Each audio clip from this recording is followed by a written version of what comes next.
J'ai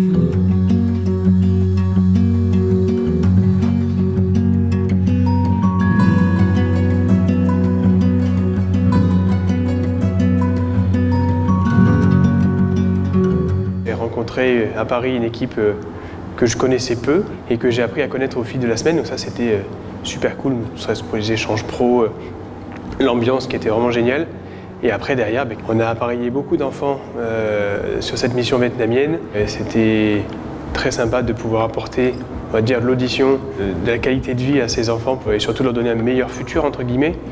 Et à côté de pouvoir partager avec toutes ces sœurs qui les encadrent au quotidien et qui vont refaire tout en fait, que ce soit de l'embout jusqu'à l'appareillage, l'orthophonie, etc. Donc de pouvoir échanger, former toutes ces personnes, c'était hyper intéressant.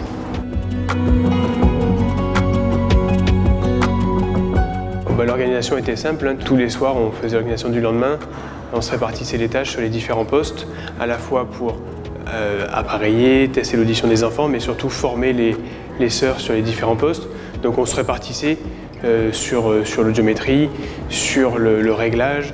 On a accompagné un petit peu aussi le fabricant d'embout pour la prise d'empreintes, des choses comme ça, la formation à la prise d'empreintes.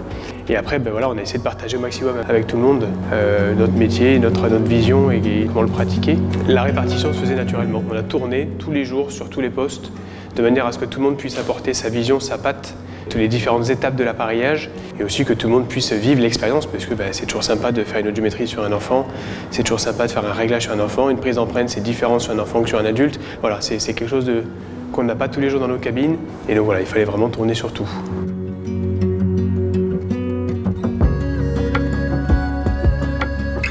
Ce qui m'a le plus surpris, je pense que c'est les sœurs, avec des enfants qui retrouvent l'audition. Un premier appareillage, c'est une chance immense pour eux. On a eu un moment très très fort avec ces enfants sourds profonds qui jouent du piano avec une vraie maîtrise de la mélodie. Donc grâce à l'appareillage, ils ont pu faire ça. C'était très fort, j'en ai pleuré. Et c'est des moments comme ça qu'on vient vivre ici.